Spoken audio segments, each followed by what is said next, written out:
자, 그러면 이제 본격적으로 그 1번부터 4번 역량을 한번 살펴보도록 하겠습니다. 좀 빠르게 한번 가볼 텐데요. 어차피 오늘은 세세하게 다 하지는 못해요. 이 11가지 역량 여러분 아시다시피 11가지 역량도 그렇고 이 역량 교육은 이제 그 ICF 국제 코칭 프로그램에 보면 거의 한 24시간씩 배정이 돼 있어요. 한 3일 정도씩 교육하는 그런 과정이거든요. 그래서 이제 제가 6시간 동안에 여러 코치님들과 사실은 이렇게 이제 소개 정도 하는 선에서밖에 할 수가 없어요. 그리고 지금 강의하고 있는 이 자료는요, 이제 25일 강의까지 마치고 나서 제가 PDF 파일로 전환을 해서 여러분께 이렇게 공개를 하겠습니다. 제공을 하겠습니다. 그래서 공부하시는데 도움이 되시도록 이렇게 할 거니까요.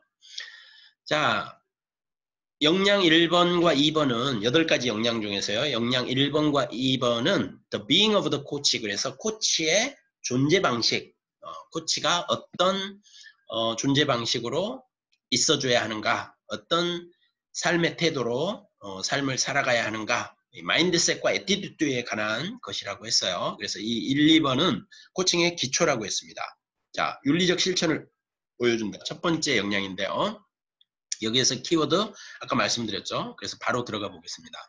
자, 첫 번째 역량의 정의입니다. 여기 보시면 아까 제가 말씀드린 것처럼 ethical 그 가이드라인이 있어요. 가이드라인. 이 가이드라인이라는 개념이 이제 뭐로 바뀌었습니까? 사장님, 지금 네. 화면 공유가 안 되고 있는데요. 어머나, 너무 감사합니다. 예. 알아채게 해주셔서 감사합니다. 화면 공유가 안 되고 있고. 네. 됐나요? 네, 네. 됐습니다.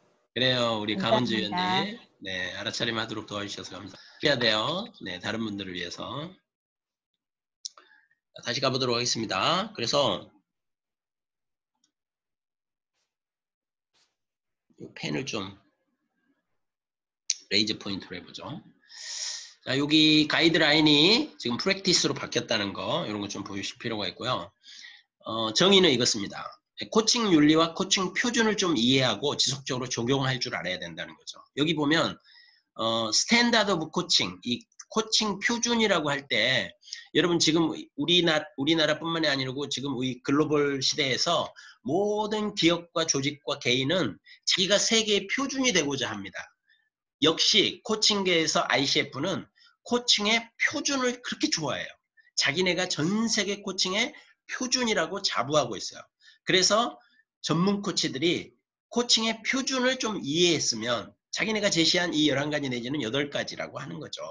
그래서 코치 윤리와 이 표준을 이해하고 지속적으로 좀 적용했으면 하는 바람으로 이 첫 번째 윤리적 실천을 보여준다라고 하는 정의입니다. 이게. 자, 세부 실행 지침이 7가지가 있는데요. 이것도 역시 역량인 거죠. 첫 번째 보니까요. 고객, 스폰서 및 이해관계자와의 상호작용에서 코치의 진실성과 정직성을 보여준다 이랬어요. 자, 지금 빨간 글씨로 제가 표기를 해놓은 것들은 11가지 역량일 때는 없던 단어들이에요.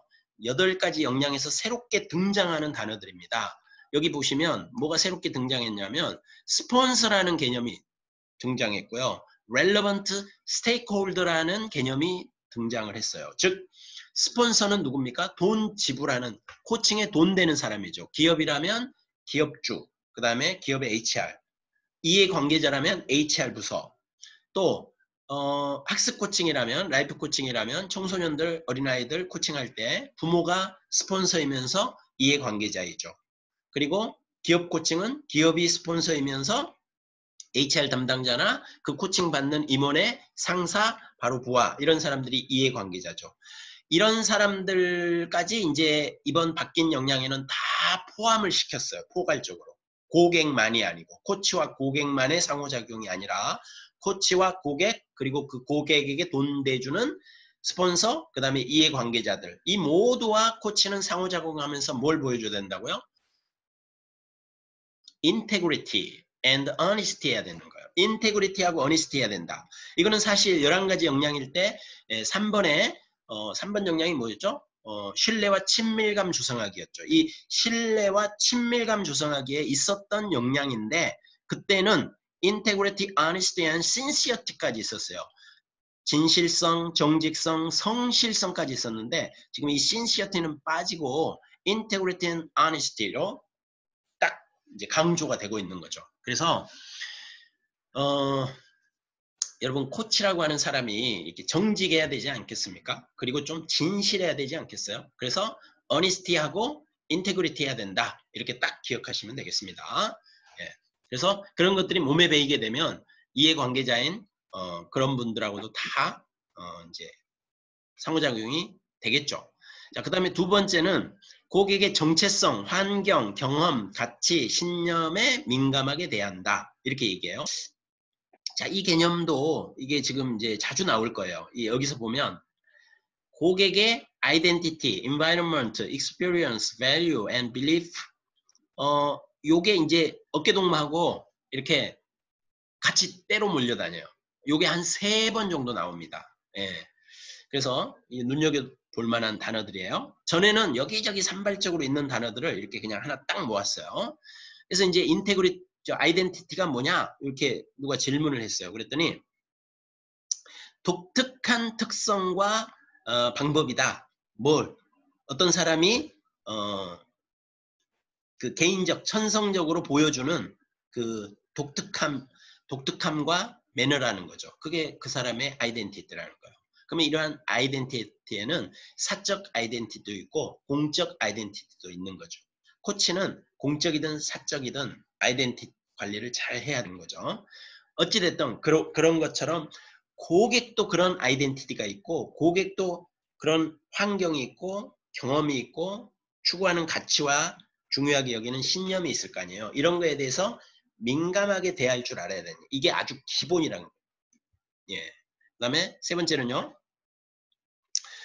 고객이나 스폰서 및 이해관계자에게 적절하고 존중하는 언어를 사용한다. 이게 바로 11가지 역량에서는 어디에 있었습니까? 바로 7번 역량이 뭐죠? 11가지에서 7번 역량이 direct communication, clean communication이죠. 이 직접적 대화하기에 있었던 역량이 바로 이 1번에 3번으로 온 거예요. 그래서 코치는 고객에게 돈 대주는 스폰서나 또 그의 상사나 부하나 이런 이해관계자에게 HR 담당자나 이런 사람들에게 적절하고 존중하는 언어를 사용해야 된다. 이 말입니다. 그럼 이들에게 적절하고 존중하는 언어라는 건 뭘까요? 예. 이제 11가지 역량에서는 그렇게 얘기했어요. 이렇게 성적이거나 인종 비하적이거나 기술적이거나 이런 어떤 jargon, 전문 용어 이런 거 쓰면 안 된다는 거예요. 예. 그래서 이제 코치들의 세계에서만 사용하는 그런 용어들 써서도 안 되고요. 근데 이런 그 성적, 뭐 인종차별적 이런 용어들은 코치뿐만이 아니고 오늘날 리더라면 반드시 지켜야 하는 항목이잖아요. 그래서 이 IC 왼쪽 첫 번째 차로를 이용하세요. 네, 음소거 좀 부탁드립니다. 네.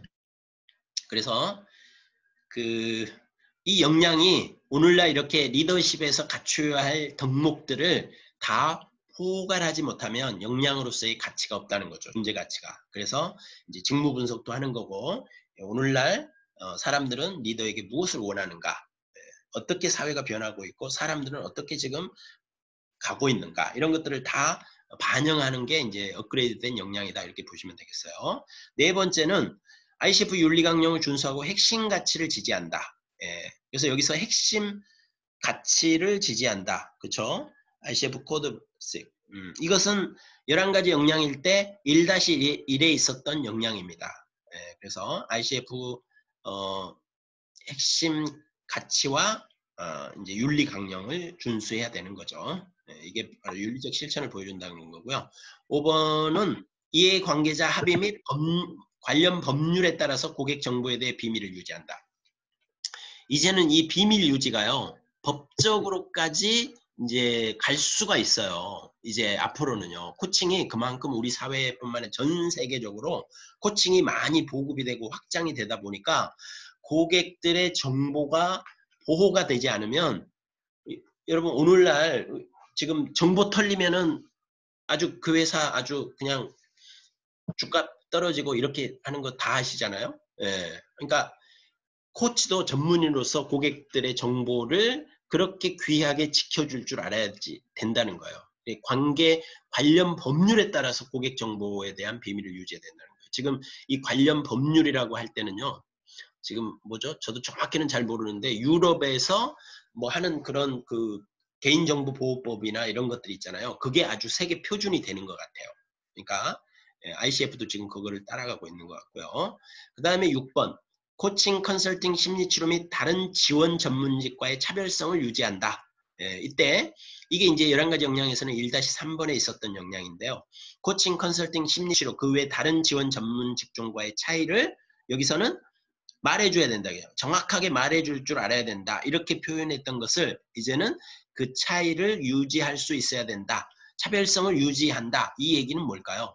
코칭, 컨설팅, 심리치료 및 다른 지원 전문직과의 차별성을 유지한다. 여기 보면 support professions라고 하는 이 단어가 나옵니다. support professions.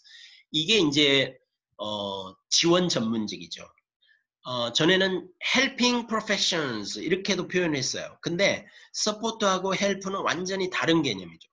사람을 볼 때 support의 개념으로 볼 거냐 help의 대상으로 볼 거냐는 완전히 다른 개념입니다. 그래서 코칭의 철학은 고객을 유력자로 보지 무력자로 보지 않습니다. 그래서 유력자로 보기 때문에 help가 아니고 support의 개념인 거죠. 그래서 support profession이라는 단어가 여기 등장을 했고요. 코칭이나 컨설팅이나 심리치료나 다른 지원 전문직과의 차별성을 유지한다는 것은 내가 그것에 대해서 무엇이 디스팅션인지 차이점인지를 정확히 알고 코칭 장면에서 내가 그걸 유지할 수 있어야 된다는 거예요. 예를 들면 코칭을 하다가 자꾸 컨설팅을 하고 있다는 것을 내가 알아차림했어요. 무슨 말이냐면 전문적인 어떤 지식이나 정보를 내가 막 주고 있어요. 그럼 내가 지금 코칭하는 게 아니라 컨설팅하고 있는 거죠. 이런 순간 바로 아차차 이게 머리 흔들고 다시 코칭 모드로 올 줄 알아야 된다는 거죠. 그래서 이것을 설명도 할 줄 알아야 되지만 코칭 장면에서 그것을 자기가 유지하는 게 더 중요하다. 이런 겁니다. 그다음 마지막은 필요한 경우 고객을 다른 지원 전문가에게 추천한다 그랬는데 이제 이게 11가지 역량에는 1-4번에 있었던 역량인데요. 필요한 경우 클라이언트를 다른 지원 전문가에게 소개하고 이 지원이 필요한 시기와 사용 가능한 리소스를 알고 있다. 추천하려면 당연히 알고 있어야 되는 거죠. 그래서 여러분 우리도 다는 아닐지라도 그러니까 저같이 부부 코칭을 한다. 그러면은 부부 상담하는 사람들, 가족 상담하는 사람들 한두 명 정도의 명단은 가지고 있어야 되는 거예요. 그래서 고객이 왔을 때 내가 도울 수 없는 분들이라면 그런 분들을 그분들에게 추천을 해드리거나 그분들이 저에게 물었을 때 제가 그분들에게 그런 분들을 좀 추천해 줄 수 있어야 된다는 거죠. 그러니까 이제 그런 것들은 아주 그냥 기본으로 깔고 필요한 경우 고객을 다른 지원 전문가에게 추천한다. 이렇게 했어요. 이거를 좀 확장해서 이제 해보면은요. 우리나라도 이제 곧 머지않아 라이프 코칭과 비즈니스 코칭 이런 것들이 커리어 코칭 이런 것들이 분명해질 거예요. 학습 코칭 이런 것들이. 근데 지금은 코치 한 사람이 뭐 그냥 비즈니스도 하고 라이프도 하고 학습 코칭도 하고 커리어 코칭도 하고 그냥 다 해버려요. 이제 이런 시대를 넘어서 이제는 정말 그 분야의 전문 코치라고 하는 사람들에게 이제 나보다 훨씬 더 그분이 코칭을 이 고객에게 맞겠다 싶으면 그분에게 우선 보내고 이런 것들이 이제 된다는 거죠. 그러니까 여러분 우리 코치님들도 자기 분야를 지금부터 개척해 가셔야 돼요. 사실 우리나라는 코칭이 시작된 지 20년이 지났지만 아직 그렇다 할 코칭 분야들에 이렇게 뚜렷한 어떤 그런 전문 분야들이 그렇게 지금 자리 잡지 못하고 있어요. 그래서 그것은 누가 해주는 게 절대 아니에요. 용감하게 치고 나가면 그것이 여러분의 시장이 되실 겁니다. 그래서 우리 이 방에 계신 우리 236 코치님 같은 경우는 어린아이들 코칭하잖아요. 어린아이들. 그리고 지금 우리 기관에서 세이브 더 칠드런하고 지금 양육 코칭이라고 하는 이 난민 부모님들과 그 어린 자녀들을 우리가 코칭하고 있는데요. 우리 코치님들이 가가지고 정말 고객 맞춤으로 이 어린아이들 코칭은요. 이 집중 시간이 뭐 한 몇 분이나 돼요? 집중 시간이 한 길어봐야 한 10분, 15분이에요. 10분, 15분. 그러니까 1시간을 어린아이들을 코칭한다. 그러면은 한 3가지 정도, 최소한 3가지 정도의 어떤 액티비티 할 수 있는 아이들을 집중시키고 관심을 끌고 그걸 통해서 코칭 대화를 해볼 수 있는 이런 뭔가가 준비가 돼야 되는 거예요. 그러니까 우리 코치님들이 아마 지금 죽을 똥 쌀똥 이렇게 하고는 계시는데 이 코칭을 잘 끝내고 나시면 정말 또 다른 경험치가 쌓일 것이다. 저는 그렇게 보고 있습니다. 예, 그래서 그런 전문 분야들을 우리가 스펙에 나갈 줄 알아야 된다. 자, 이렇게 해서 이제 1번 역량을 마치고요. 2번 역량은 없던 역량인데 새롭게 왔다 그랬어요. 근데 진짜 없었냐? 그런 건 아니고 기존에 있었던 것일 수도 있죠. 네, 그런 것들이에요. 아, 여기서는 중요한 키워드가 요 3가지라고 그랬습니다. Ongoing Learning and Development, Client Autonomy, 그 다음에 Reflective Practice. 개념이에요. 자, 여기에 8가지 역량이 있는데요. 보겠습니다.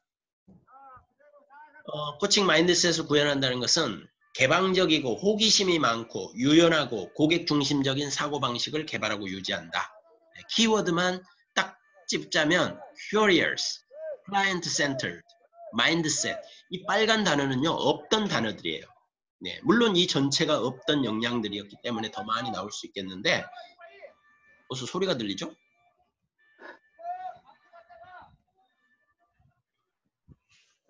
네, 음소거했습니다. 그래도 들리나?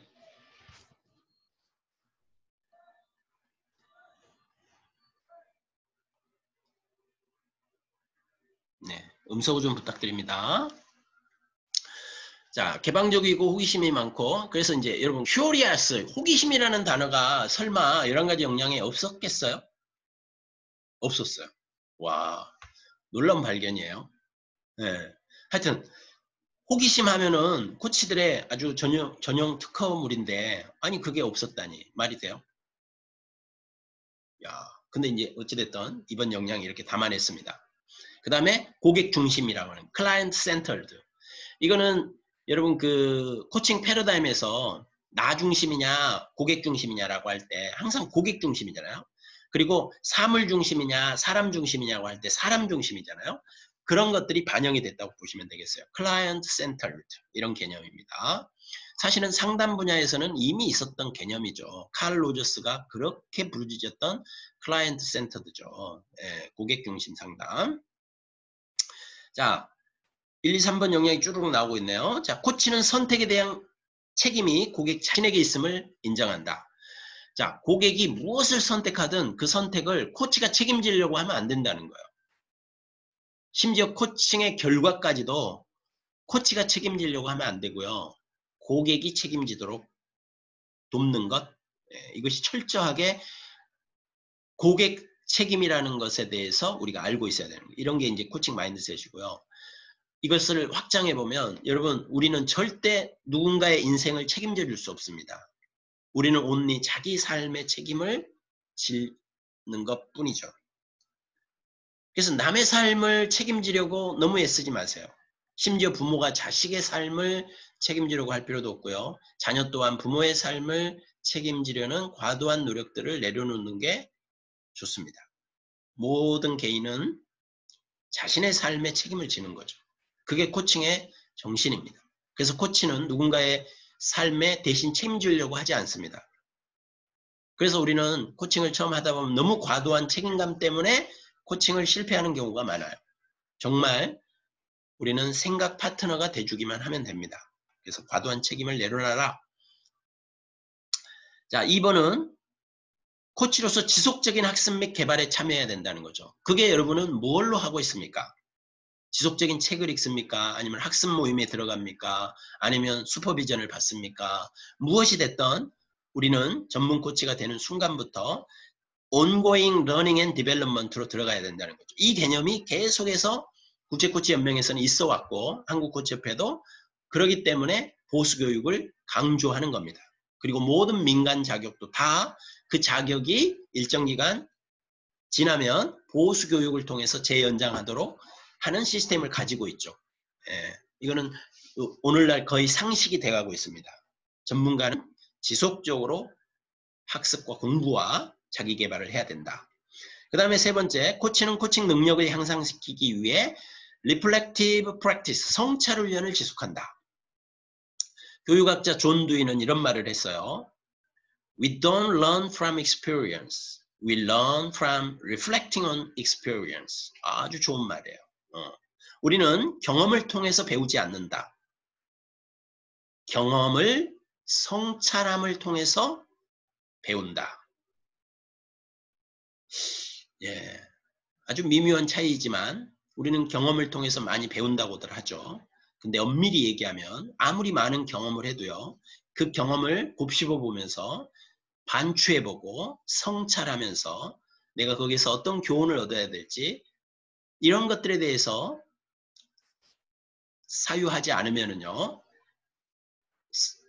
성장할 수 없다. 이런 거죠. 그래서 지속적인 성찰 훈련은 이 바뀐 역량에서 엄청 강조하는 겁니다. 그래서 코치가 되고 나서 공부를 멈췄다. 그러면 이 역량에 해당하지 않는 거죠. 그럼 여러분 이 1번, 2번 역량은 어떻게 코칭 장면에서 평가할 수 있을까요? 이런 추상적인 개념을 어떻게 코칭 장면에서 평가하냐 이거죠. 이 사람이 지속적인 학습 및 개발을 하고 있는지 어떻게 평가하냐 이거예요. 평가 못하죠. 그래서 이제 ICF도 고민하고 있습니다. 코칭하는 장면에서는 평가할 수 없다 할지라도 그래서 ICF는 이 지필 시험을 150문항이나 봅니다. 150문항. 3시간 동안 장장 150문항을 이제 시험을 봐야 되는 거죠. 그러한 그 지식적인 그렇죠. 역량은 지식이 반드시 들어가요. 지식, 스킬, 애티튜드라고 그랬잖아요. 그러니까 지식 시험을 봅니다. 그 지식 시험에다가 이거를 넣어서 평가하겠다. 이제 이렇게 가고 있는 것 같아요. 이게 뒤에 나왔네. 자, 1번. 코치는 선택에 대한 책임이 고객 자신에게 있음을 인정한다. 이게 이제 11번 역량에 보면 뭐라고 나와 있냐면 진행 상황과 책임 관리에 고객이 중요한 것에 주의를 집중하게 하고 그에게 행동의 책임을 부여할 수 있는 능력 이렇게 얘기했는데요. 이때의 responsible하고 요 11번 역량에서의 responsibility는 의미가 좀 달라요. 이 1번에서의 이 책임은 자기의 선택과 관련된 책임입니다. 그런데 이 11번 역량 그러니까 11가지 역량 중 11번 마지막 역량에서의 그 역량 정의거든요, 이게 뭐냐면, 이거는 to leave responsibility 있잖아요. to leave responsibility with client to take action. 행동을 취하도록, 고객이 어떤 새로운 행동을 취하도록 그에게 책임을 부여할 수 있는 능력이거든요. 그러니까 이거는 책무라고 봐야 돼. 다른 말로 하면 accountability를 얘기하는 거죠. 그래서 responsibility는 책임, accountability는 책무 이렇게 명확하게 좀 구분하시면 좋을 것 같아요. 그래서 responsibility는 말 그대로 뭔가의 책임을 갖는다, 내 책임이다 이럴 때 책임이라고 하고 accountability는 책무하면 그 무자가 의무할 때 무자거든요. 그래서 직장인들이나 어떤 일을 부여받은 사람이 내가 이것을 수행해야만 하는 어떤 업무로서의 이 업무를 수행해야만 하는 업무 담당자로서의 책임 이게 책무죠. 책무를 진다라고 하는 것은 이것도 마찬가지 이런 개념이에요. 책무라는 것은. 그래서 코칭에서는 고객이 어떤 새로운 행동을 취하겠다라는 것을 마치 직장에서 과제를 맡은 것처럼 그런 의미로 내가 이것을 해야만 하는 책무로서 어떻게 이것을 하게 할 것인가 그 책임을 쥐어줄 줄 아는 게 역량이라는 거예요. 그런 의미입니다. 그래서 이 똑같은 responsibility지만 다른 의미다. 이 11번 역량에 있는 것은 accountability를 얘기하는 거다. 이렇게 보시면 되겠어요. 자, 그 다음에 이제 4번 보죠. 이게 제가 뭐죠? 애니메이션을 순서를 점검을 못했네요. 자, 코치는 자기 자신과 다른 사람들이 상황과 문화에 의해 영향을 받을 수 있음을 인지하고 개방적 태도를 취한다. 요 개념이 이제 아까 중요한 맥락으로 있었죠. 요거 봅시다. 이걸 이제 질문을 했어요. 우리가 번역하는 과정에서. 그랬더니 이렇게 답이 왔어요. 코치와 고객이 상황과 문화에 영향을 받을 수 있으며 코치는 고객의 맥락과 문화에 개방되어 있어야 돼요. 개방되어 있어야 되고 고객과 함께 일할 때 코치 자신의 맥락과 문화에 바이어스를 가져서는 안 돼요. 편향되어서는 안 되고 그죠? 편향되어서는 안 된다는 것을 알아야 되는 거죠. 그러니까 고객을 이해하려면 그가 자라온 그런 어떤 맥락과 문화를 우리가 다 알 필요는 없지만 그러한 것에 영향을 받아서 성장했고 이 자리에 앉아있다라는 것을 우리는 이해해야 되는 거죠. 예.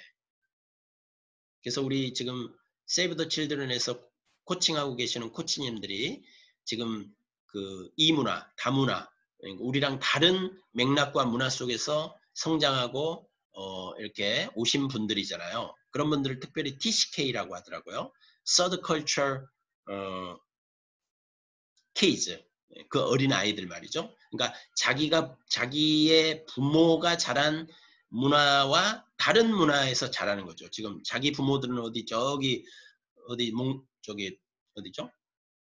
하여튼 뭐 아프리카 이쪽 지역들인데 이 아이들은 한국에 와서 유치원 다니고 막 이러잖아요. 그러니까 그런 아이들을 우리가 TCK라고 하죠. 그런 것처럼 이렇게 그 아이들은 또 그 부모들을 우리가 또 코칭하고 있는데 그런 것을 보면 그들은 다른 문화와 맥락 속에서 성장해 와서 지금 이 자리에 내 앞에 앉아 있다는 거죠. 나는 또 나의 문화와 내 맥락 속에서 자라와서 나 이 자리에 있고요. 이런 이 문화가 서로 만났어요. 이럴 때 우리는 서로 이런 것들이 서로에게 영향을 주고받을 수 있다는 것을 우리는 알아야 되고, 그러니까 사람이라고 하는 것은 그런 문화와 맥락에 영향을 받는다는 것을 알아야 되는 거고, 우리는 이 문화에 개방적이어야 되고 나의 문화와 맥락에 편향되어서는 안 된다. 그래야 고객을 제대로 이해할 수 있다. 이런 개념입니다. 그래서 다시 가보면 5번 고객의 유익을 위해 자신의 인식과 직관을 활용한다.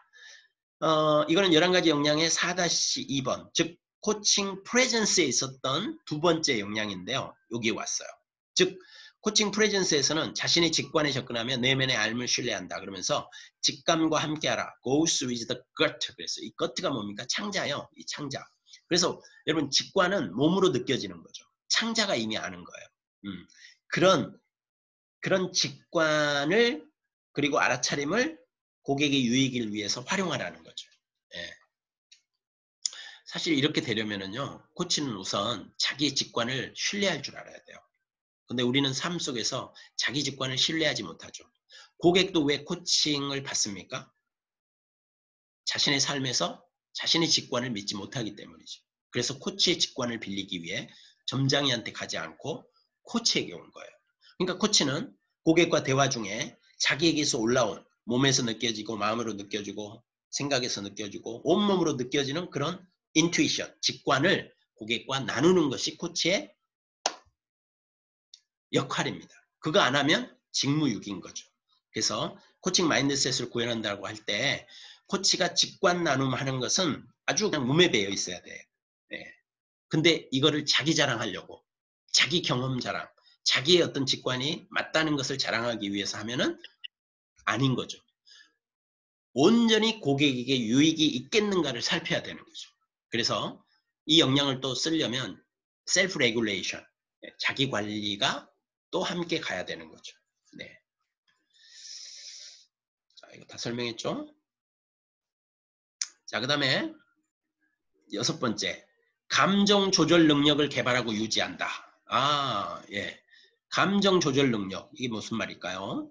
자, 이 코칭 마인드셋에 들어와 있어요.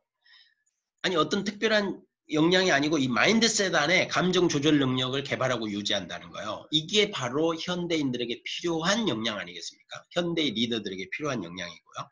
예. 그래서 감정 관리를 여러분은 어떻게 하고 계세요? 자기 감정 조절, 자기 감정 규율, 규제, 관리 이런 것들을 어떻게 하고 있냐는 거죠. 그냥 여기서 그죠? 감정의 프레셔를 받으면 바로 여기다가 전달해보는 그런 그냥 전달자 역할만 하고 있는지, 아니면 여기서 아무리 많은 감정적 프레셔를 받아도 내가 여기서 그것을 다 소화하고 걸러서 다음 사람이나 다음 집단이나 다른 사람들에게 대할 때는 내가 대하고 싶은 감정으로 대할 수 있는지, 이런 것들이 현대인들에게는, 또 리더십을 발휘하는 사람들에게는 정말 필요한 역량이 됐듯이 코치에게도 이런 것이 몸에 체화되어 있어야 된다는 거죠. 자기 감정 관리하기. 기분대로 하지 않는다. 이쪽에서 빰 맞고 저쪽에 가서 화풀이 하지 않는다. 자기 감정 관리, 이런 것은 몸에 익혀야 된다. 그 다음에 코칭을 준비할 때 정신적으로 뿐만이 아니라 emotionally 준비를 한다. 그래서 고객을 맞이하기 전에 우리는 항상 어떻게 합니까? 자기 멘탈 관리를 하는 거죠. 그래서 내가 멘탈이 너무 틀려버렸어. 이렇게 어디 가서 막 엄청난 피드백으로 막 붕괴돼 있어요. 내가 아주 그냥 메가리가 없어. 그러면은 코칭을 하면 안 되는 거죠. 그래서 고객에게 미리 양해를 구하고 더 컨디션이 좋을 때 해야 되는 거죠. 정서적으로도 마찬가지입니다. 정서적으로 너무 고갈이 돼 있거나 내가 너무 이렇게 업셋이 돼 있거나 이런 상태에서는 코칭을 하면 안 되는 거죠. 이런 것들이 기본적인 코치로서의 마인드셋이 돼야 된다는 거예요. 이게 전문 직업인으로서 딱 자리를 잡아야 되는 거죠. 예. 자, 그 다음에 마지막은 필요하면 외부 자원으로부터 도움을 구할 줄도 알아야 되는 거예요. 코치도 외부 자원으로부터 도움을 구할 줄 알아야 된다. 뭘까요? 나도 소진될 수 있잖아요. 그러니까 나도 나를 격려하고 지원해줄 슈퍼바이저에게 또 멘토 코칭을 받는 거고, 또 그게 안 된다면 헬스 트레이너에게 가서 육체적 건강을 위해서 내가 또 이렇게 도움을 받을 수도 있고요. 또 코치도 가끔은 상담을 받을 수도 있죠. 그렇습니다. 그런 것처럼 외부 지원 전문가들에게 나도 필요하면 도움을 받을 줄 알아야 내가 코칭하는 고객도 도움이 필요할 때 도움을 요청하라고 우리가 권면해 줄 수 있는 거죠. 나는 안 하면서 고객에게만 그렇게 하라고 하는 게 어불성설인 거죠. 그래서 필요하면 외부 자원으로부터 우리는 도움을 구해야 되고요. 또 코칭을 하면서, 고객을 코칭하면서 역시 버겁잖아요. 고객을 어떻게 코칭에 가야 될지 버겁잖아요. 그러면 멘토 코치로부터 도움을 얻는다든지 뭔가 이렇게 도움을 받을 만한 외부 자원으로부터 도움을 구해야 되는 거죠. 혼자서 끙낑거리고 하는 게 아니다. 자, 이런 것들은 아주 코칭을 할 때 뭘 어떻게 보여주는 게 이런 차원이 아니고 이미 몸에 체화가 돼서 그게 삶의 현장에서 애티튜드로 나타나야 된다. 지속적으로 공부하고, 그죠? 고객에게 대해서 어떤 사람이든 이 문화에 대해서, 옆집 사는 사람도 나랑 이 문화예요. 다른 컬처예요. 꼭 외국에 있는 사람만이 아니에요. 이 시대를 사는 우리 모두는 매 순간 이 문화에 살고 있습니다. 서로 다른 문화에 살고 있어요. 그런 거에 대해서 개방적이고 열려 있어야 되고, 내 것만을 옳다고 주장하지 않아야 되고, 이런 것들이죠. 이런 것들이 준비가 돼야 된다. 자, 이것은 11가지 역량에서 요 마지막 8번 역량이죠. 11가지 역량에서 10-4번 역량에 있었던 건데요. 10번은 코칭 계획과 행동 설계하기잖아요. 거기 보면 고객이 학습을 위해 다른 자원, 이를테면 책이라든지 다른 전문가를 찾아서 이용할 수 있도록 도와준다라고 하는 것과 유사한 그런 개념이라고 할 수 있습니다. 자, 그 다음에 이제 3번부터 8번 역량까지는요, 코칭의 실행에 관한 건데요. 이제 doing이죠. 아까는 being이었고요. 그래서 이거 한번 살펴보도록 하겠습니다. 합의를 도출하고 유지한다. 여기에서 이제 코칭 관계, 전체적인 코칭 계획과 목표, 세션의 목표와 목적, 이런 개념이 있다고 그랬죠. 자, 뭘 합의한다는 거냐? 고객 및 이해 관계자와 협력하여. 자, 그래서 이제 전에는 고객만 나왔는데요. 이제는 relevant stakeholder라는 개념이 계속 나와요. 그 다음에 스폰서라는 개념도 나와요. 코칭 관계만이 아니라 코칭 전체의 프로세스, 그리고 계획 및 목표에 대한 명확한 합의를 한다. 개별 코칭 세션은 물론 전체 코칭 과정에 대한 합의를 도출한다. 1회기, 2회기, 매 회기만이 아니라 12회기 전체 과정에 대한 합의를 도출한다. 자, 그래서 여기서 이제 파트너스 위즈 클라이언트라는 개념이 계속해서 등장을 하는데 고객과 파트너십을 갖는다, 고객과 함께한다 이런 개념인데요. 고객에게 파트너가 되어준다 이런 개념인데 이때 이 ICF는 파트너링을 굉장히 중요하게 생각합니다. 코칭의 정의에 코칭 is partnering 이렇게 시작하잖아요. 코칭은 파트너링이다. 협력적 관계다. 이렇게부터 시작을 하니까 ICF가 코칭에서 파트너십을 얼마나 중요하게 여기는지 알 수가 있죠. 이 파트너십의 정의는 코치와 고객이 함께 모여서 두 당사자가 고객 중심 목표를 향해 일하는 협력 관계를 개발한다.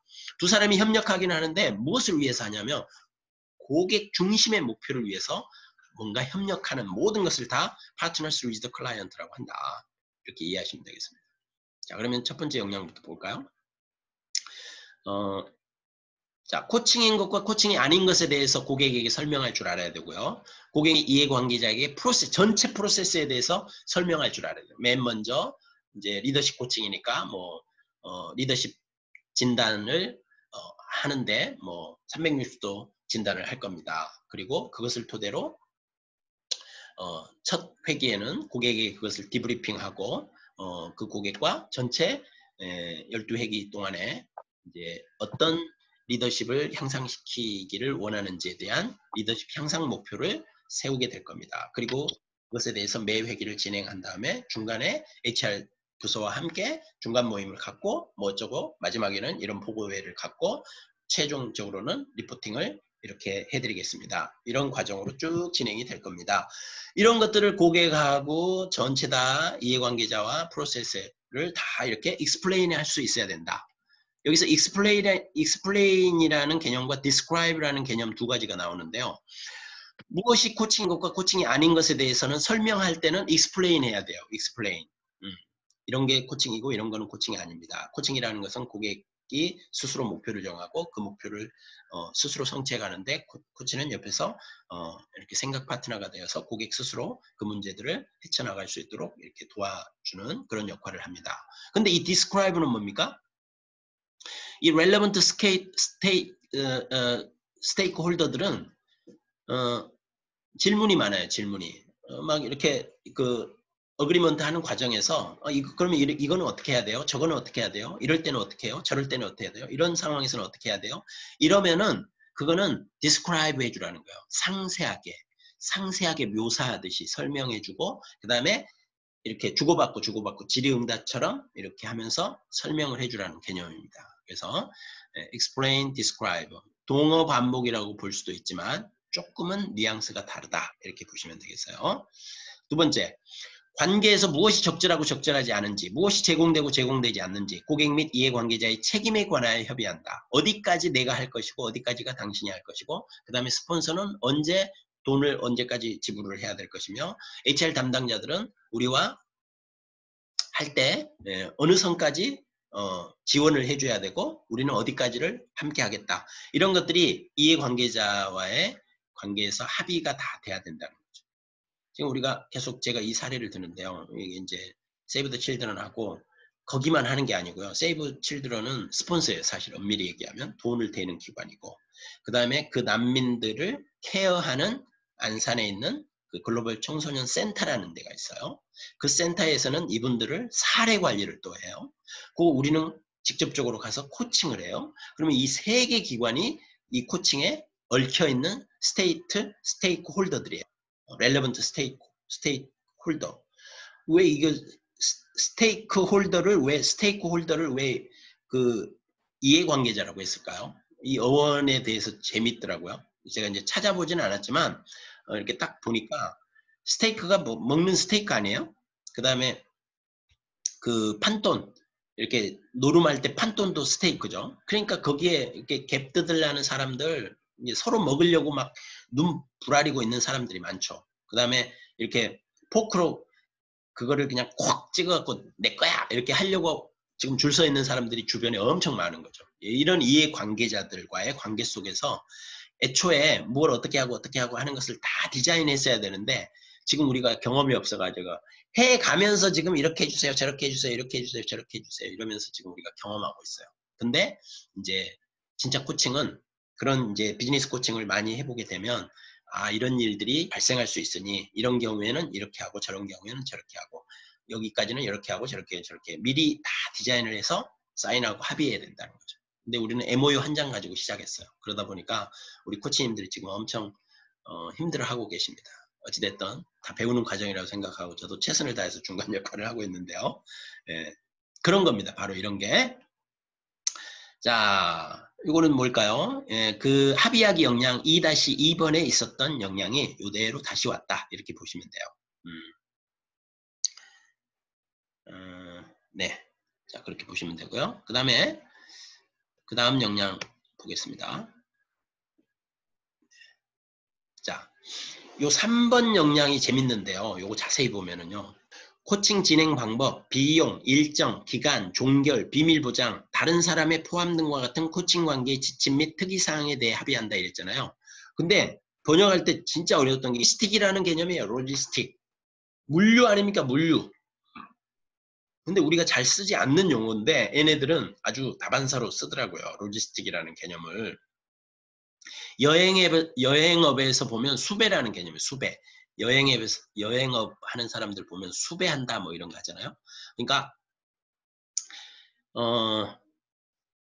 이 로지스틱이라는 개념은 그냥 일반인들 그냥 이렇게 번역해 놓은 거 보니까 그냥 물류 이렇게 해놨어요. 저도 처음에 물류인 줄 알았어요. 근데 그게 아니고 이 로지스틱은 이제 특히 라이프 코칭에서는 그런 게 많이 없는데 비즈니스 코칭을 하다 보면 이 로지스틱이 대단히 중요한데 이동 수단부터 시작해가지고 코칭에 필요한 물자 조달이나 아니면 어디서 어디까지 잠시 이동하는 동안에 내 차로 코치의 차로 이동할 것인지 그 회사의 차로 이동할 것인지 이런 그 이동하는 수단이나 아니면 코칭할 때 필요로 하는 이제 코칭에 필요로 하는 이 물류 조달이 있잖아요. 이런 것들까지 다 포함한 게 로지스틱이라는 개념이에요.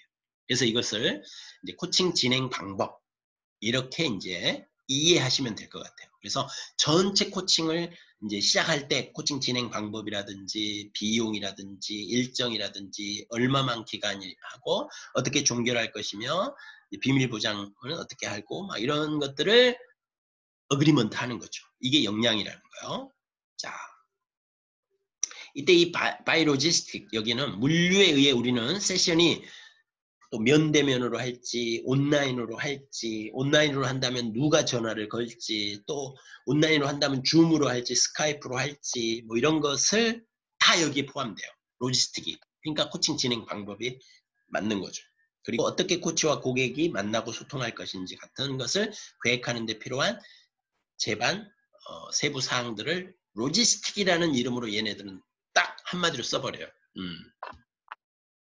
그래서 이 개념이 되게 우리 코치들에게는 익숙치 않고 특별히 라이프 코치들에게도 익숙치 않은 개념인데 이제 그 외국 애들은 이 로지스틱이라는 개념을 잘 쓰는 것 같아요.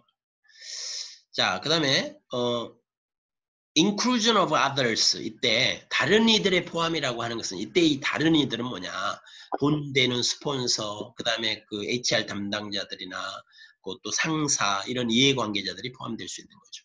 네. 코치의 매니저.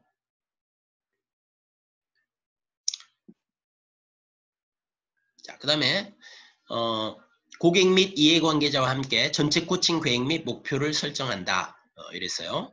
그러니까 12회기를 한다. 그럼 12회기 전체의 계획과 목표를 세운다는 거예요. 그래서 1주에 한 번씩 할지 2주에 한 번씩 할지 처음에 4회기는 1주에 한 번씩 하고 그 다음에는 2주 뭐 10일에 한 번씩 하고 어떻게 할지 이런 것들이 다 코칭 계획이고 그 다음에 이 전체의 목표를 뭘로 할지 12번이 끝났을 때는 어떤 것을 목표로 할지 이런 것들을 다 미리 합의하는 거죠. 네, 이런 것들이 이 역량에 해당한다. 그리고 이것은 바뀐 역량, 11가지 역량에서는 10번 역량의 1번 항목 고객과 함께 수집된 정보를 종합 정리하고 학습 및 개발이 필요한 부분과 관심사를 다루기 위한 코칭 계획과 개발 목표를 정한다. 이렇게 했는데 굳이 비슷한 역량을 찾아보자면 그 역량이다. 이런 거죠. 고객과 코치 간에 서로 맞는지를 결정하기 위해 파트너십을 갖는다. 이 클라이언트 코치 컴패티bility도 번역하는데 엄청 어려운 단어예요. 이게 사실은. 네. 고객과 코치 간에 서로 맞는지를 결정하기 위해 파트너십을 갖는다. 아니, 고객과 코치가 서로 맞는가를 왜 봐야 되나요? 당연히 봐야죠. 서로 궁합을 봐야 돼요. 이 사람을 내가 코칭해도 되겠는지. 그래서 기업 코칭, 임원 코칭 할 때는요. HR 담당자들이 가장 신경 쓰는 게 이 임원과 어떤 코치가 궁합이 맞는가, 어떤 코치를 붙여줘야 이 임원이 만족스러워하고 이 코치도 만족스러워할 것인가. 요거를 매칭시켜주는 작업이 엄청난 노하우인 거죠. 이번에 우리도요, 이렇게 하면서 이렇게 매칭을 좀 할 때 이렇게 노하우를 가지고 했어야 되는데, 시간 되는 분들 이렇게, 아니면 주먹국으로 이렇게 했는데, 잘 매칭이 된 것 같아요. 제가 보기엔. 물론 버거워하는 분들도 계시지만, 하다 보니까, 이제 벌써 한 4회기를 하다 보니까, 정말 그분들하고 궁합이 착착착 맞아가는 것 같은 느낌이 저에게 들어요. 그래서 애초에 이런 고객과 코치 간에 서로 맞는지를 결정하기 위해 파트너십을 갖는다. 근데 이거 할 때요, 왜 맞는가를 보냐면, 여기서, Determine Coach Client Compatibility라고 하는 것은 코칭 계약 전이나 코칭 계약을 체결하는 과정에서 흔히 발생하는 과정인데요. 일반적으로 여기에는 코치와 고객의 성격이라든지 코치의 접근 방식, 또 고객의 요구, 그리고 기타 유형의 고려사항 사이에 일치하는지 여부에 대한 고려사항이 포함되어야 된다. 코칭 계약이나 관계 종료는 항상 코치와 고객이 함께 협력하여 결정해야 하는 것이다. 클라이언트 코치 컴패티빌리티에 대한 우려는 비슷한 방식으로 접근해야 한다. 무슨 말이냐면 코치도 자기가 선호하는 코칭 방법이 있잖아요. 예를 들면 NLP 코칭을 선호하는 코치는 코칭 장면 중에 어떤 이슈만 나오면 NLP적으로 다루려고 그래요. 근데 고객 중에 그런 인포메이션을 줬더니 고객 중에 나는 전에 옛날에 NLP 경험해 봤는데 막 만지고 나 그런 거 싫다고 그런 거 하려면 나는 안 한다고. 이러면 두 사람이 안 맞는 거예요. 그리고 또 고객이 특별히 인지적 대화를 나누는 것보다는 액티비티를 좋아해요. 근데 이 코치는 아니 인지적 대화 없이 어떻게 액티비티만 가지고 코칭을 하냐고. 근데 고객은 그런 격식 필요 없고 나는 그냥 프리하게 그냥 형식 없이 격식 없이 그렇게 나누었으면 좋겠다. 이런 사람이 있어요. 그러면 그거에 구조화된 사람은 저렇게 브로드한 자유분방한 사람하고는 나는 안 맞다. 이럴 수도 있잖아요. 그러니까 서로 이게 맞아야 된다는 거죠. 서로의 성격도 맞아야 되고. 그래서 우리가 디스크를 많이 가지고 하긴 하죠. 고객 디스크 검사하고 코치 디스크 검사하고서 비슷한 유형끼리 이렇게 맞춰준다든지 정반대 유형끼리 맞춰준다든지 이런 식으로 보완관계로 해준다든지 이렇게 하기도 하죠. 그래서 그런 거를 얘기하는 게 바로 클라이언트 코치 컴패티빌리티다. 이렇게 보시면 되겠고요. 자, 그 다음에 6번째는 고객과 함께 코칭 세션에서 달성하고자 하는 것을 찾거나 재확인한다. 그렇죠. 이번 세션에서 고객이 원하는 게 무엇입니까? 이거예요. 이게 이제 그 PCC 마커의 그 코칭 합의하기 역량 첫 번째가 이건데요. 코치는 고객이 세션에서 성취하고자 하는 것을 확인하거나 재확인하도록 도와주는가? 도와주면 체크 이렇게 되는 거거든요. 근데 지금 우리 한국코치협회에 이제 한국코치협회는 이제 물론 여러 가지 역량을 가지고도 하지만은 되게 공부하는 그 기관에서 공부하고 올라오고 또 이렇게 한국코치협회의 코칭의 특성이 이렇게 대화 모델 중심의 대화를 하잖아요. 근데 ICF는 대화 모델이 없거든요. 그냥 여러 가지 역량 중심의 대화를 하다 보니까 주제하고 세션의 목표 이런 것들이 좀 서로 달라요. 지금 보시다시피 ICF에는 어젠다니 타픽이니 이런 주제라는 개념이 없어요. 뭐만 있습니까? What they want to accomplish in the session. 요 개념만 있어요. 그러니까 이게 엄밀하게 얘기하면 이번 세션의 목표가 되는 거죠. 이번 세션에서 고객은 무엇을 얻고자 하는가? 이 세션의 목표가 무엇인가? 이 세션에서의 아웃컴을 얘기하는 거죠. 근데 여기에 아웃컴이라는 말도 없고 어젠다라는 말도 없고 타픽이라는 말도 없어요. only 뭐만 있습니까? What they want to accomplish in the session. 이번 세션에서 그들이 성취하고자 하는 것이 무엇인가? 그것을 명확히 해주고 확인해 주는 것. 이게 역량이라는 거예요. 네. 그래서 우리가 그렇게 한국코치협회에서 얘기하는 주제니 목표니 하는 개념에서 주제 합의니 할 때 이 주제라는 개념이 그렇게 뚜렷하게 있는 게 아니고, 물론 이제 이 세션에서 얻고자 하는 것을 찾으려면 이제 큰 의미 덩어리가 큰 어떤 이야기 나눠보고 싶으세요? 부터 시작해야 되는 거죠. 우리는 그거를 주제라고 불러왔던 거죠. 그러니까 역량 중심에서 할 때도 그걸 굳이 뭐 그렇게 따질 건 없고, 그동안 해 오셨듯이 오늘은 어떤 얘기 나누고 싶으세요? 해가지고 쭉쭉쭉 해가서, 그러면 이번 세션에 고객님이 진짜 원하는 것은 무엇이에요? 저랑 코칭을 마쳤을 때 어떤 것을 얻어가기를 원하세요? 이런 것이 바로 이 역량인 거죠. 자, 그 다음에 근데 이제 여기서 또 하나 그 변화는 뭐냐면, 여기 보시면 what she want 였잖아요. what he want 였잖아요. 근데 여기서 what they want가 됐잖아요. 그죠? 이게 she나 he에서 왜 they가 됐을까요? 여러분 아시다시피 relevant stakeholders, 그 다음에 스폰서, 이런 사람들까지 다 포함되는 거예요. 여기에 물론 한 세션에서는 고객이지만, 그죠? 한 세션에서는 고객이지만 전체 기간으로 본다면 그런 분들의 요구사항까지를 다 포괄하는 개념이다. 그렇게 보시면 되겠어요. 그러나 한 세션 안에서는 그 고객이 원하는 걸 찾아줘야 됩니다. 그 다음에 고객과 함께 세션에서 달성하고자 하는 것을 얻기 위해서, 그걸 성취하기 위해서 고객 스스로가 다뤄야 하거나 해결해야 한다고 생각하는 것이 무엇인지를 찾아줘야 되죠. 그러니까 목표를 이루는 것을 방해하는 현실적 어려움이라든지 이런 거죠.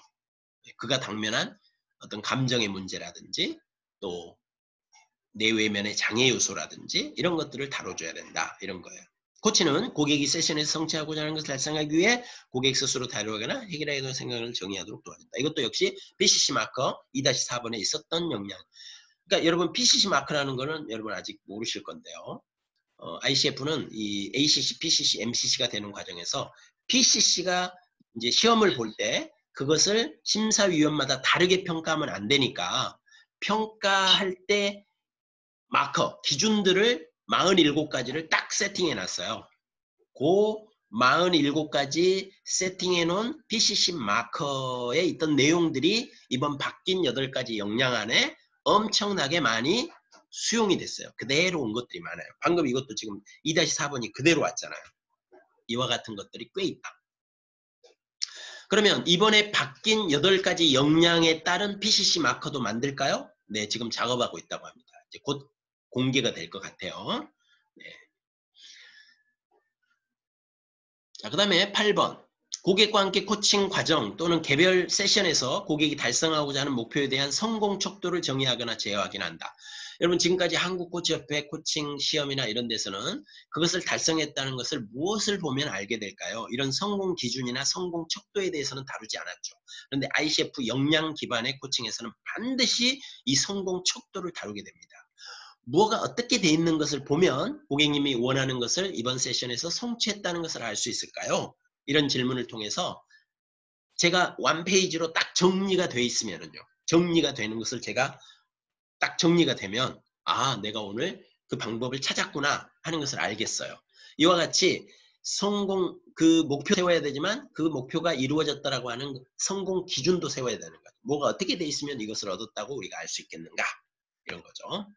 그래서 여기에 맞는 질문들을 우리가 알고 있어야 되고 또 개발도 해야 되는 거죠. 이거 역시 PCC 마커에 있었던 2-2번에 있었던 역량이 그대로 왔습니다. 기준이. 자, 9번. 고객과 함께 세션의 시간을 관리하고 초점을 유지한다. 이랬어요. 고객과 함께 세션의 시간 관리, 초점 유지. 예. 하드웨어적으로 코치의 역할이라는 것은 뭐냐? 타임 앤 포커스예요. 주어진 1시간 코칭을 하기로 했으면 1시간을 딱 지킬 줄 아는 타임 매니지먼트. 그 다음에 고객이 내놓은, 고객이 원하는 것을 향해서 끝까지 포커싱 하면서 가야 되는 그 주제에 대한 포커싱, 목표에 대한 포커싱. 그겁니다. 그게 하드웨어적으로는 코치의 전문성인 거죠. 자, 그 다음에 10번. 고객이 달리 표현하지 않는다면 고객이 원하는 성과를 달성하기 위한 방향으로 코칭을 계속해 나가야 돼요. 중간에 코치가 임의로 코칭 방향을 바꿔버리면 안 된다는 거죠. 이 역시 PCC 마커에 이미 있었던 평가 기준이 그대로 영향으로 온 겁니다. 자, 11번. 고객관계 코칭 경험을 존중하며 코칭 관계를 종료한다. 아, 이것도 참 어려운 개념이었어요.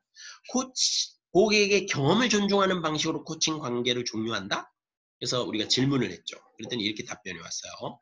이것은 일반적으로 코칭 관계를 끝내기 위한 마지막 세션을 포함하는 거예요. 여기 코칭 릴레이션십이라고 그랬잖아요. 코칭 릴레이션십. 그러니까 이거는 12회기 전체 관계를 종료할 때 말하는 거예요. 이 세션은 코치와 고객이 공동 설계하지만 코치와 고객의 작업에 대한 개요라든지 고객이 얻은 배움이나 성취한 것, 성취하지 못한 것, 그리고 코치나 고객이 코칭 관계에서 완수했다고 느낄 필요가 있는 다른 모든 것을 포함한다 이랬어요.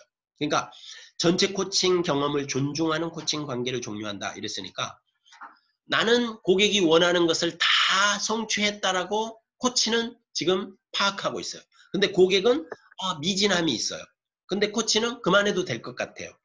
그러면 고객의 경험을 존중해야 된다는 거예요. 고객이 하는 말을 존중해 줘야 된다는 거예요. 그래서 몇 회기를 더 하고 싶어 한다? 그러면은 코치가 그 경험을 존중해서 몇 회기를 더 해줘야지, 그죠? 야멸차게 그냥 아이 그만해도 돼요. 그러고 코칭을 그만해버린다. 이거 아니라는 거예요. 전체 코칭 관계를 종료할 때는 고객의 경험을 존중해야 된다. 그래서 제가 한 가지 예로만 든 것이 그거고요. 근데 가장 중요한 게 그거예요. 우리가 코칭 해보면 고객은 그만하고 싶어 하는데 코치가 더 해야 된다고 생각할 때가 있고, 코치는 그만해도 된다고 생각하는데 고객은 더 하고 싶다라고 얘기할 때가 있거든요. 코칭을. 예.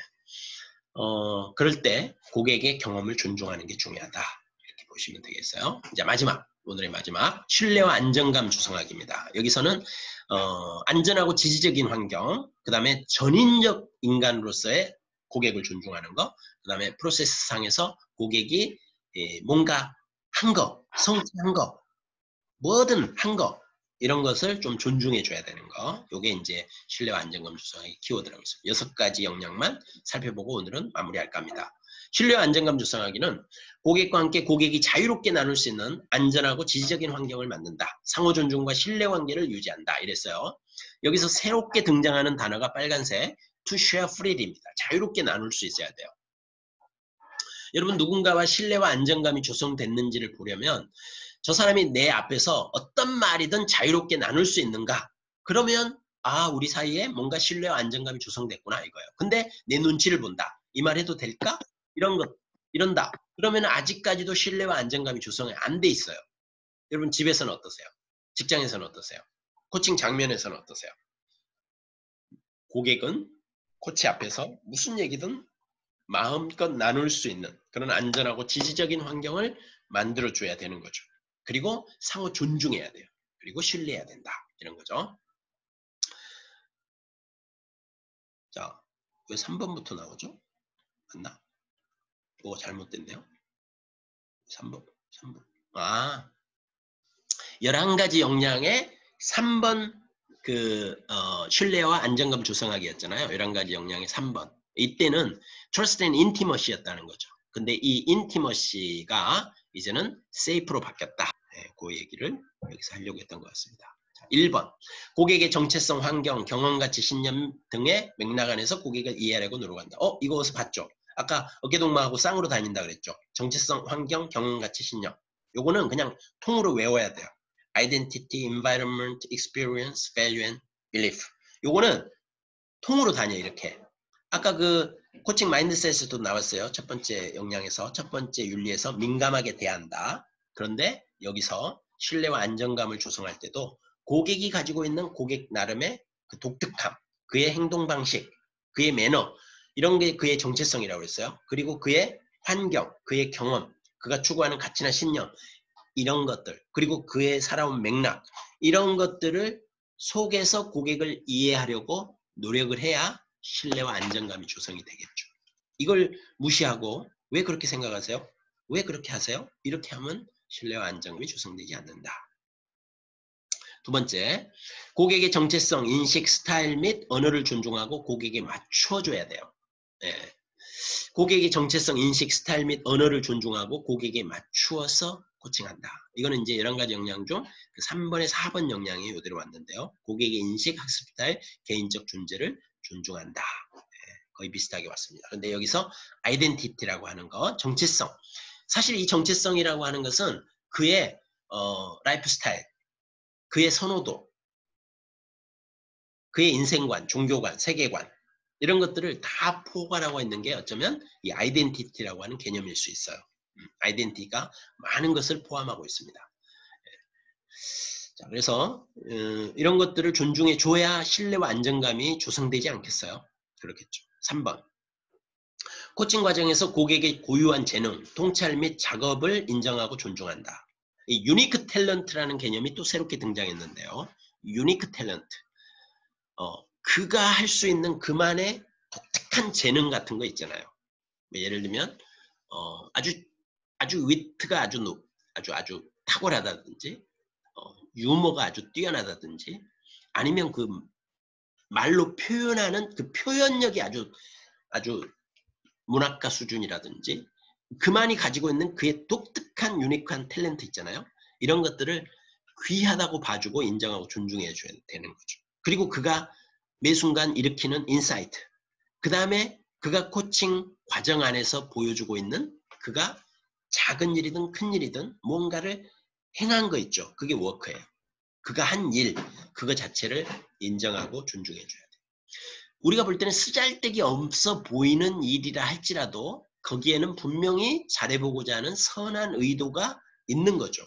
그것을 헤아려 주면서 그러시려고 이것을 하셨겠죠. 이해가 됩니다. 이런 식으로 해야지. 아니 그런 걸 왜 그렇게 무의미한 거를 하셨어요? 그게 해갖고 되던가요? 아니, 시간 낭비죠. 이렇게 하면 신뢰와 안정감이 조성이 안 된다는 거예요. 그래서 그가 하는 그 코칭 프로세스 안에서 하고 있는 어떤 것이든 그거를 존중해 줄 줄 있어야 되는 거죠. 예. 이게 BCC 마크 2-6번에 있었던 기준인데 이게 역량으로 들어왔어요. 코치는 코칭 과정에서 고객의 일이라는 방식을 인정하고 존중하는가? 예. 그 다음에 4번 shows the support, empathy and concern for the client. 고객에 대한 지지, 공감 및 관심을 보여주래요. 자, 이것은 여러 가지 역량 중 신뢰와 친밀감 조성하기 3-1번에 첫 번째 있었던 그 역량인데 고객의 행복과 미래에 대해 진심 어린 관심을 가져준다 그랬어요. welfare and future 그랬는데 여기서는 empathy and concern 이렇게 좀 이게 좀 비슷한 역량이라고 볼 수가 있어요. 그래서 코치는 고객에 대해서 지지하고 공감 표현해주고 그 다음에 이렇게 관심을 가져줘야 돼요. 이랬을 때 신뢰와 안정감을 조성할 수 있다는 거죠. 그래서 늘 지지적이 돼야 돼요. 저도 함께 하겠습니다. 고객님이 원하는 목표 달성을 위해서 저도 최선을 다해서 함께 하도록 하겠습니다. 제가 혹시 도울 부분이 있을까요? 이렇게 하면서 서포트 해줘야 되죠. 그리고 감정과 관련된 단어나 경험이나 스토리가 나오면 무조건 그냥 넘어가면 안 돼요. 진짜 기분 짱이었겠네요. 그래서 그때 마음이 어떠셨어요? 하여튼 공감 표현을 해줘야 돼요. 그 다음에 고객에게 관심을 가져줘야 돼요. 지난주에 이렇게 뭐 하신다고 하셨었는데 혹시 어떻게 되셨나요? 또 그리고 아드님이 이렇게 휴가 나온다고 그러셨는데 좋은 시간 가지셨나요? 무엇이든 그것이 무엇이든 고객에게 관심을 가져줘야 돼요. 그래야 신뢰와 안정감이 조성된다는 거죠. 자, 달리 신뢰와 안정감이 조성되는 게 아니겠죠. 우리도 마찬가지입니다. 무관심하면 절대로 관계 맺기가 안 됩니다. 5번. 고객이 자신의 감정, 인식, 관심, 신념 및 제안하는 바를 그대로 표현하도록 인정하고 지원한다. 그랬어요. 고객의 익스프레션을 막으면 안 돼요. 끊어도 안 돼요. 그거를 그대로 표현할 수 있도록 허락해 줘야 돼요. 예, 허락해 주면서 그것을 인정해 주고 지원을 해 줘야 된다는 거죠. 고객이 현재 느끼고 있는 감정, 또 지각체계나 관점이나 인식체계나 이런 거, 그의 관심이나 염려사항들, 그의 믿음이나 그의 제안, 이런 것들을 마음껏 표현하도록 해줘야 돼요. 그리고 그것을 인정하고 지원해 줬을 때 고객에게 신뢰와 안정감이 조성된다. 이런 거죠. 자, 이게 이제 11가지 역량에서는 5번째, 그 3-5번 역량인데요. 위험 감수와 실패의 두려움이 수반되는 새로운 태도와 행동을 지속적으로 지원하고 옹호한다. 이 개념이었는데 이게 이렇게 심플해졌잖아요. 훨씬 더. 응? 네. 뭐냐면 risk taking and fear of failure라고 그랬거든요. 위험 감수와 실패의 두려움이 수반되는 새로운 태도와 행동을 지속적으로 지원하고 옹호한다.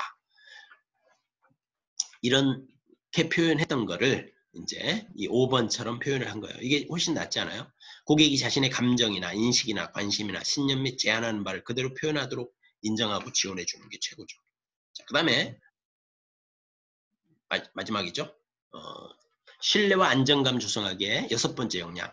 고객과의 신뢰를 구축하기 위해 코치의 취약성을 드러내고 개방성과 투명성을 보여준다고 그랬어요. Demonstrate openness and transparency as a way to display vulnerability and build trust with the client. 여기서 지금 중요한 핵심적인 단어들, 오늘날 리더십에서 꼭 필요한 단어들이 다 나왔어요. 오늘날 리더들은 개방적이어야 됩니다. 그리고 투명해야 돼요. 그리고 가장 중요한 게 자신의 취약함을 보여줄 수 있어야 돼요. 이게 바로 오늘날 리더들에게 필요한 덕목이고 역량인데 이게 그대로 역량 안에 들어왔어요. 오늘날 직업인으로서의 코치가 고객과의 관계 속에서 오픈, 개방적이어야 돼요. 그리고 투명해야 돼요. 속을 모르겠다 이러면 안 돼요. 뭔가 이렇게 투명해야 돼요. 그리고 vulnerability, 취약함을 드러낼 줄 알아야 돼. 나도 못하는 게 있고 나도 특정 분야에 대해서는 아둔하고 나도 특정 분야에 대해서는 잘 모르고 서툴고 이런 것들을 그대로 드러낼 줄 아는 것. 체하면 안 된다. 아는 체, 있는 체, 뭐 이렇게 하면 안 된다는 거죠. 그걸 그대로 드러낼 줄 아는 것. 이게 바로 그렇게 했을 때 사람들은 우리에게 마음을 열고 우리를 신뢰하고 우리를 안전하다고 생각하면서 코치님도 그런 면이 있어요. 와 세상에 나는 우리 코치님은 다 완벽한 줄 알았는데 와 우리 코치님도 그런 면은 쑥맥이었군요. 이러면서 뭔가 더 자기도 그런 취약함을 코치 앞에서 드러내도 괜찮겠구나 하는 것을 학습하게 되는 거죠. 러닝을 하는 거죠. 그래서 코치의 존재 방식을 보고 배우는 거죠. 자, 이렇게 해서 와우 오늘 목표량을 시간 안에 달성할 수 있게 돼서 너무 기쁘네요. 오늘 우리가 이제 이렇게 인트로덕션과 1번에서 4번까지 역량을 커버하기로 했는데요. 여러분들 지금 15분이 좀 안 됐어요. 그래서 이제 마무리해 볼 건데요. 어떻게 할 거냐면 마무리는 여러분하고 소회의실을 한번 들어가 볼 거예요. 소회의실. 그래서 우리 지금 한 44명 정도가 지금 참여하고 계시거든요. 그래서 방을 제가 20개 정도, 20 몇 개를 만들어야 될까요? 하여튼 20개 정도 만들어 볼게요. 20개. 그러면은 2명씩 들어가시게 될 거예요. 2명씩. 네. 그래서 여러분 뭐 회의실 들어가시겠습니까? 이런 화면이 뜨잖아요. 그러면 딱 누르면은 들어가게 되거든요. 그러면 이제 회의실 딱 들어가면 여러분 2명 내지 3명만 딱 모이게 되실 거예요. 그러면 그 방 안에 있는 사람들끼리 통성명 하시고 반갑습니다. 저는 누구입니다.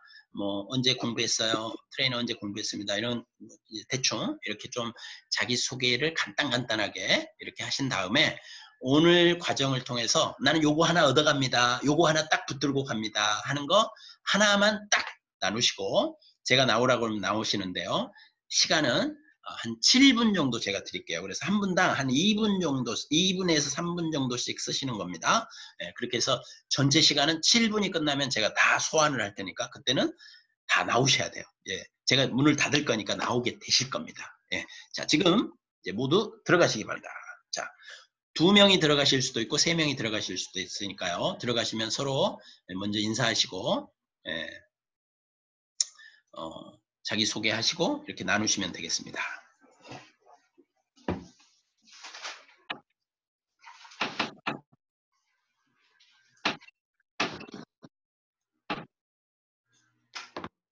자, 방으로 들어가겠다고 여러분이 눌러야 들어가집니다.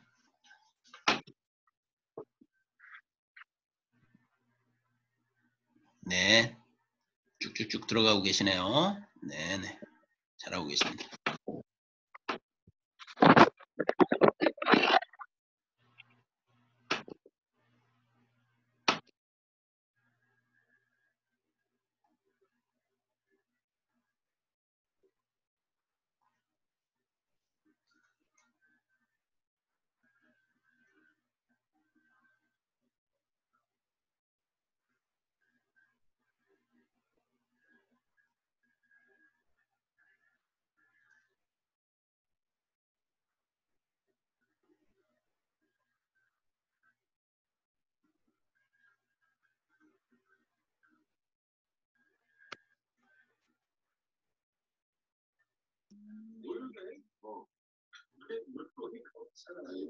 저기 안녕하세요. 저기 이선재 저기 코치님께서 저기 네. 읍석으로 저기 소장님 네, 저기 읍석으로 해놓으시고 그냥 나가버리셨어요. 소리가 안 들리니까. 아 그랬군요. 예예. 제가 방을 그러면 다시 또 옮겨 드릴게요. 네. 잠시만 기다려 보세요. 몇 번 방이셨죠? 저 저기 그 6번 방인가 잘 모르겠어요. 6개로 나눠져 있어가지고 그랬군요. 그냥 들어갔거든요. 네, 잠깐만요. 그러면 5번 방으로 들어가 보세요. 5번 방. 네. 좋습니다. 자, 제가 여기서 보고 있습니다. 혼자 계신 분들은 제가 보내드릴게요. 걱정 말고 계세요. 네. 자, 거기 누르시면 들어가시게 될 겁니다. 아직은 안 떴어요. 아, 그랬나요? 네네. 11번. 여기 박은수 코치님도 읍석어 해놓으셔가지고 아닌가? 코치님. 읍석. 안녕하세요. 네, 반갑습니다. 전 아직 오픈 안 됐어요, 소장님. 아, 그랬어요? 가만 있어봐. 네, 아직. 네, 원영우 지금. 위원님이 여기 안 보이시는데? 저 들어가 있는데요. 잠깐만요. 전 나라고 되어 있어요. 저기 동그라미로 되어 있더라고요. 동그라미에 나라고 되어 있어요. 이름이 안 들어가 있고. 공으로 되어 있어요, 공으로. 그래서 그렇구나. 아, 여기 공이요, 공. 네, 공이 저예요. 그렇군요. 아니, 들어갔었어요. 근데 6번 방에 계시네요. 잠깐만요. 그러면 내가 6번 방이 맞나요? 네. 나가셨어요, 일단은. 두 분 같이. 네. 나머지는 다 되셨고.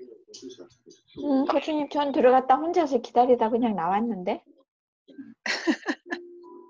누구세요? 신희숙. 아, 신희숙 위원님. 네. 네. 몇 번 방 있어요? 저 본방도 모르겠고 들어가기 그러길래 먼저 팍 들어갔더니 혼자서 그랬군요. 기다리다 나왔네. 네. 아이고. 어쩔 수가 없다. 예, 여기서 어떻게 할 수가 없네요. 예. 자, 그럼 되나요? 다른 분들은 네. 지금 방에 들어가 있고 두 분만 나와 계시니까 예. 네. 여기 아니, 아까 이선재 코치님이 나가셨는데 네. 안 계시네요, 여기는. 네, 그러면 그냥 여기서 인사해 보죠. 네. 자, 네, 원영우 위원님부터. 네. 비디오 켜야 하나요? 아니요, 그냥 이렇게 소리로. 그냥 소리로만? 네. 아, 네. 안녕하세요. 네, 성함을 안녕하세요. 몰랐어. 그러면 이렇게 박은수 코치님. 아, 안녕하세요. 네, 안녕하세요. 네, 박은숙입니다. 아, 저는 저기 원영호 코치입니다. 네, 안녕하세요. 네. 여기 저기 신우수 네, 코치님. 안녕하세요. 아, 네네. 아, 이렇게 또 뵙네요. 그렇죠. 진짜 오래간만이에요. 네, 뭐하고 지내고 원코치님, 저기 비디오 한번 켜보세요. 어떻게 변하셨나 좀 보자. 아, 저요? 아우, 어. 저 이제 입 빠지면 킬게요. 저도 켤게요. 아유, 같이 보죠, 뭐. 이걸 어떻게 볼 수가 있지? 어우, 진짜 보이나요? 오래간만이시다.